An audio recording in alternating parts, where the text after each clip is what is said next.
This is Inside Indiana Business Radio for the afternoon of Monday, July 1st, 2024. I'm Sarah Simcox. The Ports of Indiana has inked a new agreement with Denver-based Omnitrax to serve as a new rail operator and development partner at the Ports of Indiana Mount Vernon. CEO Jody Peacock said the long-term agreement will support growth of the port's existing customers and attract new business.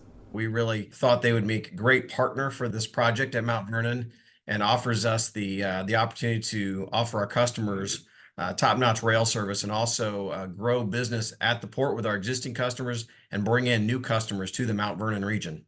Omnitrax is slated to begin operations at the port later this summer.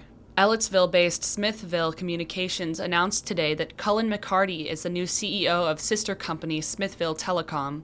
McCarty most recently served as Executive Vice President of Smithville Communications, a role in which he will continue in addition to his new CEO position. The 50-year-old Insti Prince Center in South Bend has rebranded to Allegra Marketing Print Mail. Cosimo Rulli, owner of the full-service marketing communications provider, said the effort is designed to meet the evolving needs of the community and secure Allegra's place in the market.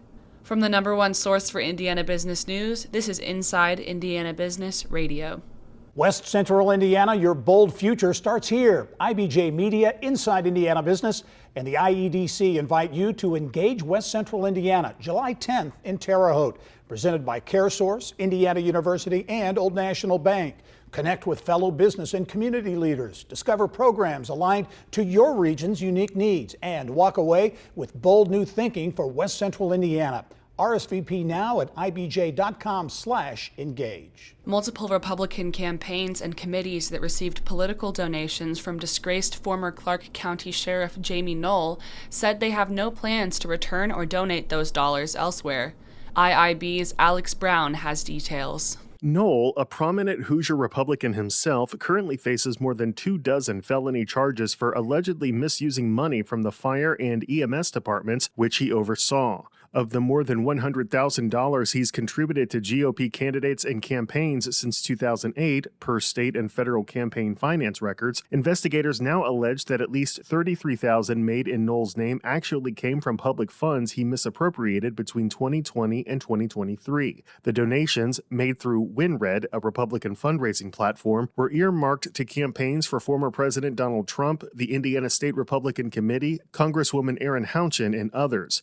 Houchin said a $2,900 contribution was donated to the Washington County Community Foundation last December. The former sheriff is accused of using credit cards from New Chapel EMS and the Utica Township Volunteer Firefighters Association to fund his and his family's lifestyle, spending millions of taxpayer dollars on cars, planes, vacations, cigars, clothing, and other luxury purchases. Separate from the criminal filings, Indiana Attorney General Todd Rokita is also seeking to force Knoll, as well as his wife Misty and their daughter Casey, to pay back more than $4 million.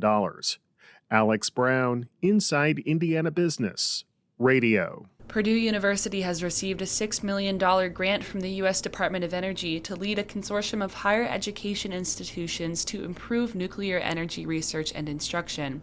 The consortium will work to improve 4 existing nuclear research facilities, expand university-led research for small modular reactor and advanced reactor technologies, and develop workforce training.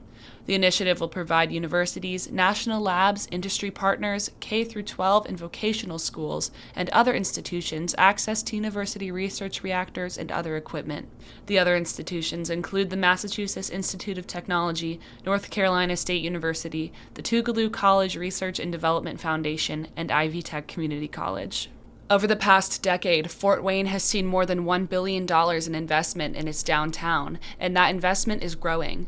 Mayor Sharon Tucker says projects such as the recently announced Tree Line District along the St. Mary's River is adding to the city's regional and national recognition. Fort Wayne has been deemed one of the fastest growing Midwest cities. We've been deemed number 8 as the best place to live. We've been, so we're getting national accolades because of the work that we're doing in our downtown, and specifically in our riverfront development and our cities or in our parks. So people want to come to Fort Wayne and be a part of the success.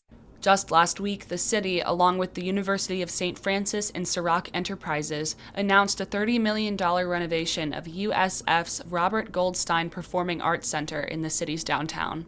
New Indiana State University President Mike Goddard is this week's guest on the Business and Beyond podcast with Gary Dick, presented by PNC, a weekly conversation with high-profile Hoosiers in business, sports and entertainment, and beyond.